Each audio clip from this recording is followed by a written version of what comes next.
為什麼一部400多年前的日記會比今天很多官方說法更真實？為什麼一個來自意大利的耶穌會士能把明朝的中國看得比我們自己還透？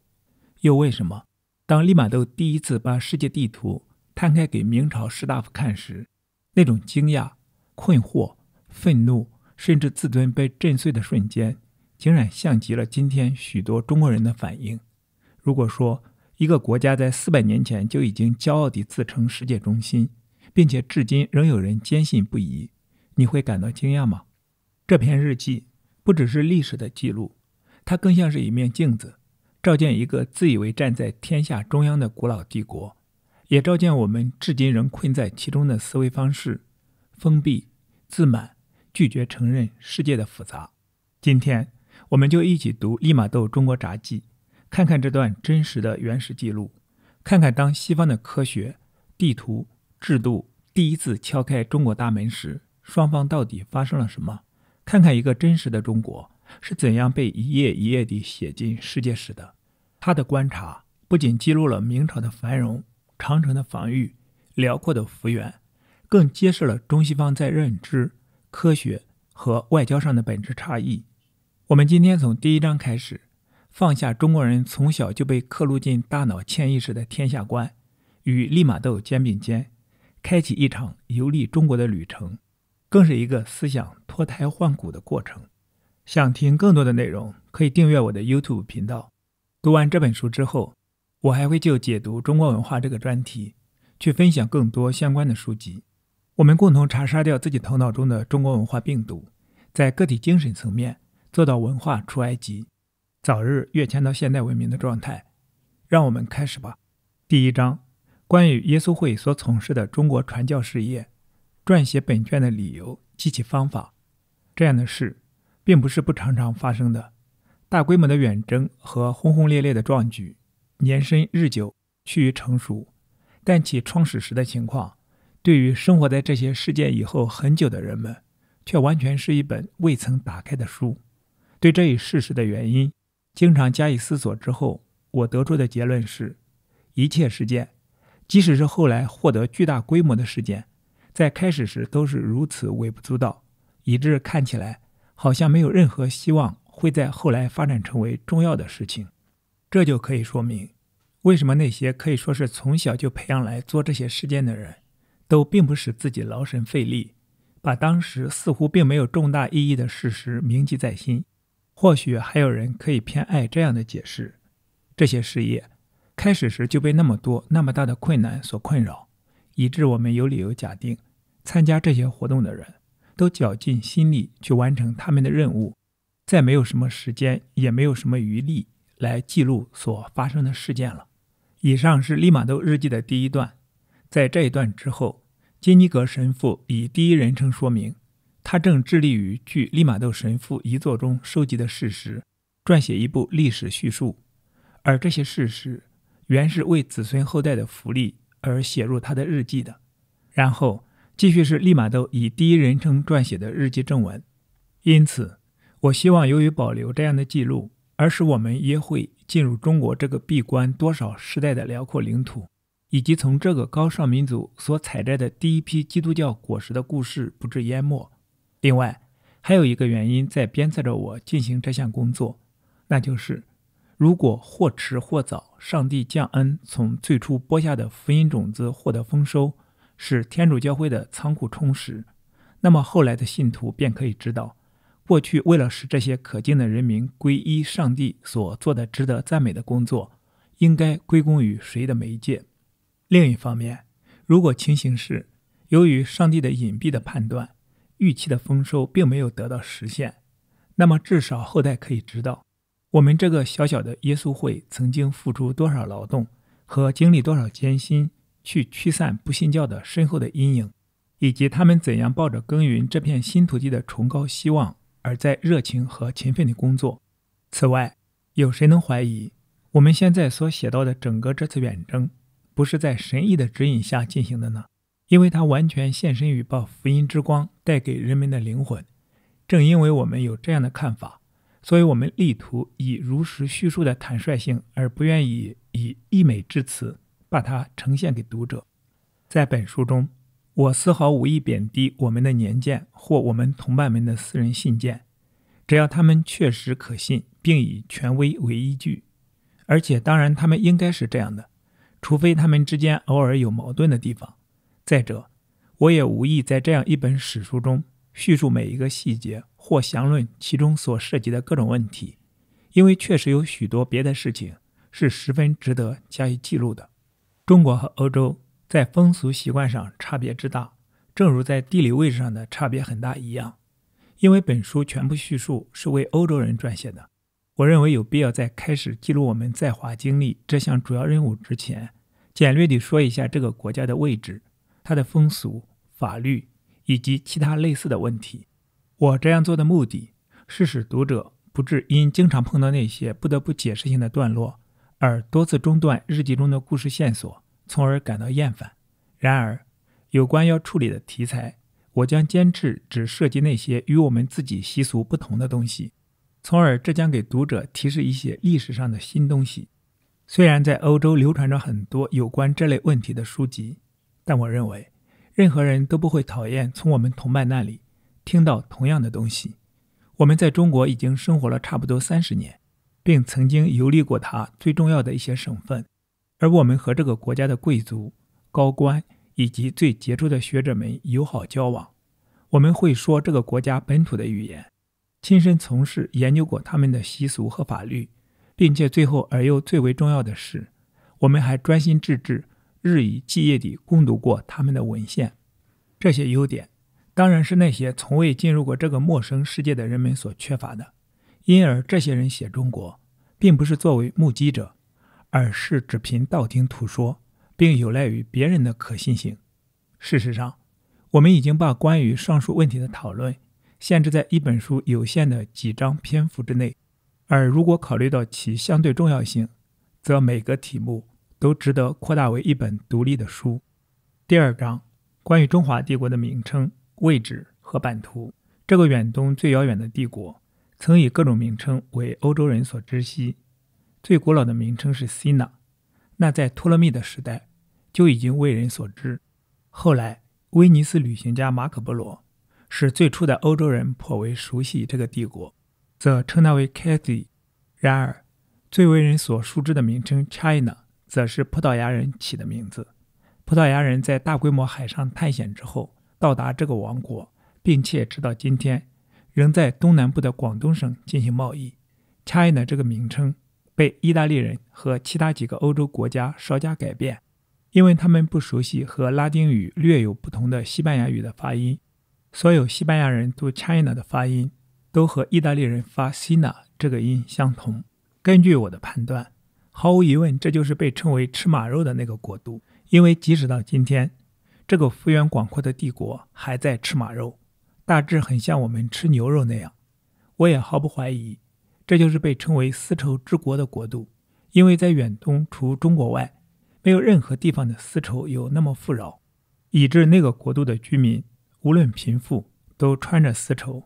而且還大量地出口到世界最遙遠的地方。葡萄牙人最樂於裝船的大宗商品莫過於中國絲綢了。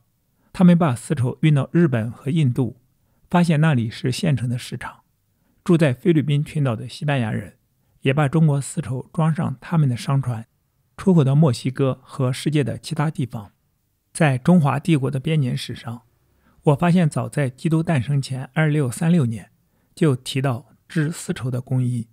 看來這種工藝知識從中華帝國傳到亞洲其他各地，傳到歐洲，甚至傳到非洲。毫不奇怪的是，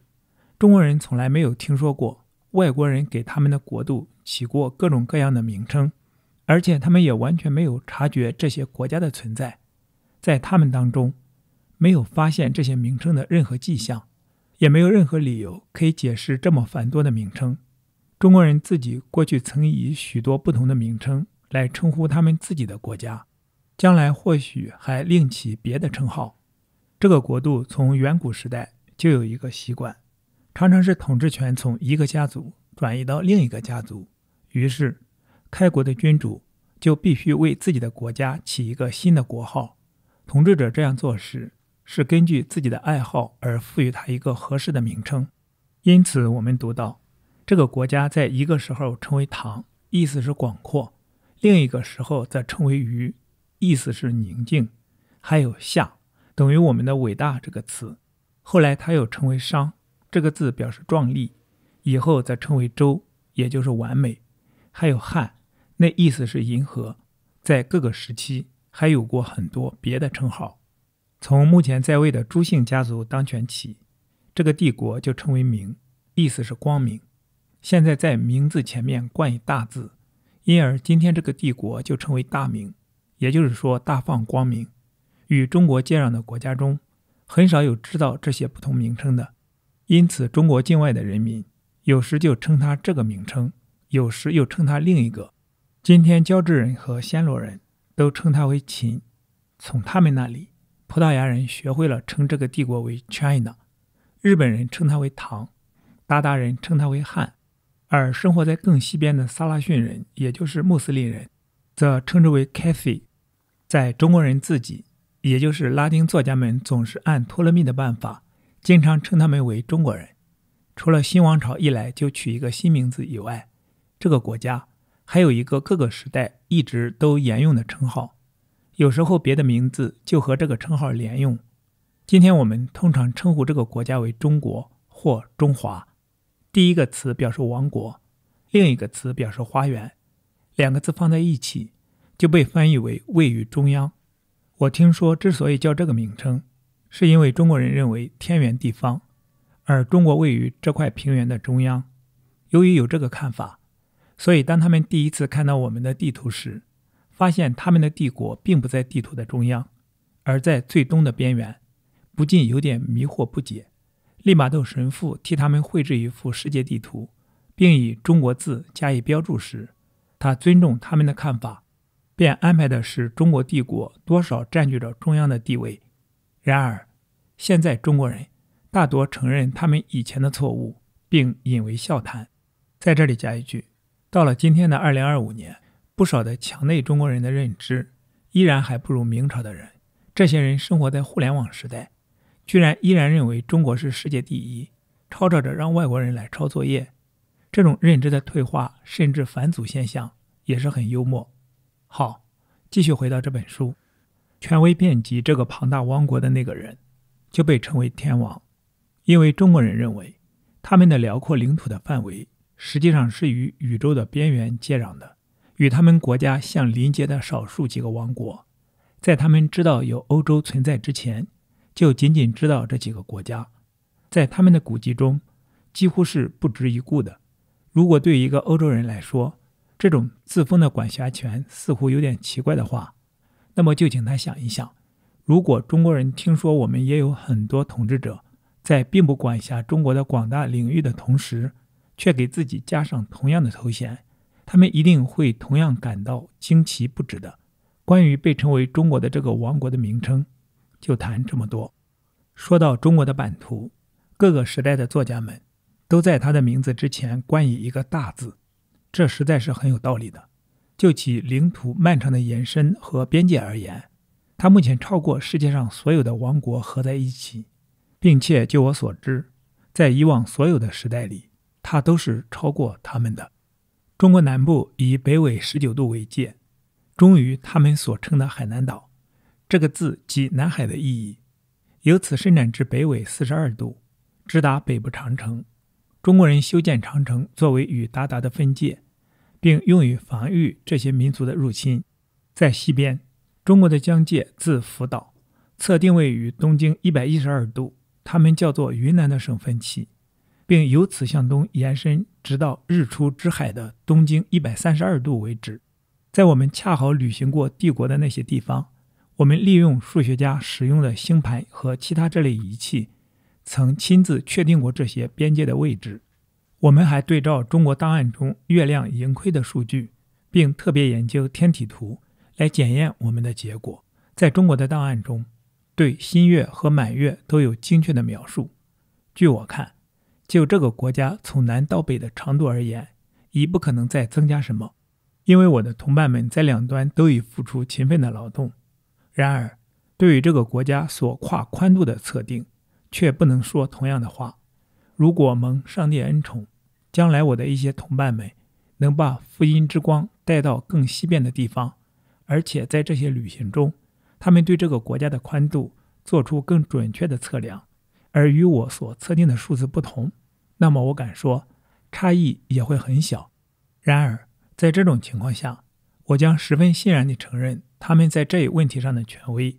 因為我知道越是最近的觀測就越可能更精確。在這裡加一句，利瑪竇神父的思維方式是現代科學的思維方式，是開放式思維，是承認可證偽才會更接近真相。他的思維方式符合貝叶斯定理，而中國式的思維方式很接近信仰和迷信。好古崇古的中國式思維很難接納更新更好的事件发生，所以更难把更新更好的事件納入自己的思維過程，所以才會迷信中醫、傳統武術、諸子百家、風水算命等等中國式的糟粕和遺毒。好，繼續回到這本書。從上面所述可以看出，這個大帝國的廣闊的領域大部分位於溫帶，因此享有溫和的氣候。然而作為一個整體，這個國家也有各種氣候的極差，就像人們從梅羅伊島向北直到羅馬時所可能經歷的那樣。雖然這個國家確實幅員遼闊，但它從南到北的長度遠比我們同時代作家們一般所說的它的距離要短幾乎1/3。這些作家們照例把北部邊界定在略高於北緯53度的地方。現在為了避免人們想象這片廣闊土地大部分都由未經耕耘的荒土所構成，讓我在這裡加入一段目睹者的證明。我是在一本撰寫於1579年題名為《中華帝國概述》的中文書裡發現記載他的這一段話，正確翻譯之後內容如下：在中華帝國有2個王室直隶區，南京即南部省和北京即北部省，除此2省外還有13個省份，這15個省份都可以稱為王國，進一步分為158個區或小省份，中國人稱之為府。大多數府包括有12至15個大城市，還有小一些的城鎮、城寨、鄉村和田地。在這些區域中，有247個大城市被定名為州，雖然它們大部分與其他大城市的區別更在於它們的尊嚴和重要性，而不在於大小。還有1152個普通城市被稱為縣。在我剛剛提到的那本書發行的時候，必須交納賦稅的成年人口為5855,801人。這個數字不包括這個國家的婦女，不包括免稅的男人，例如士兵、宦官、皇親國戚、地方長官、學者以及很多別的人。雖然除了韃靼人的侵擾之外，已經享受很長時期的和平，政府仍花錢維持100萬人以上的軍隊服役。這個數字看起來並不誇大。如果我們回想在北方3省中，其中之一稱為遼東，幾乎全人口的半數是經常在為皇帝武裝服役的。上面引述的那本書的作者列舉東方有3國，西方有53個以上的國家，南方有55個以上的國家，以及北方有3國，都向帝國朝貢。然而我注意到，這些國家今天只有少數幾個還在按規定納貢。事實是，即使繼續納貢的，在來到這個國家交納貢品時，從中國拿走的錢也要比他們所進貢的多得多。所以中國當局對於納貢與否已全不在意了。在這裡加一句，這一點和今天一模一樣，中式思維的內核幾乎沒有本質的變化。中國式的外交大多是用錢買朋友、買面子。好，繼續回到這本書，再回到這個帝國的幅員遼闊和聲譽上來，應該指出的是，它四周的防衛非常好，既有由自然也有由科學所提供的防禦。它在南邊和東邊臨海，沿岸有很多小島星羅棋布，使敵艦很難接近大陸。這個國家在北部有崇山峻嶺，防禦敵意的韃靼人的侵襲。山與山之間由一條405英里長的巨大長城連接起來，形成一道攻不破的防線。它在西北方面被一片多少天都走不進的大沙漠所屏障，能夠阻止敵軍進攻邊界，或者成為企圖入侵者的葬身之所。在王國的西部，群山圍繞，山外只有幾個窮國，中國人很少或根本不予理睬。這裡的窮國，原文意指土地貧瘠不產糧草，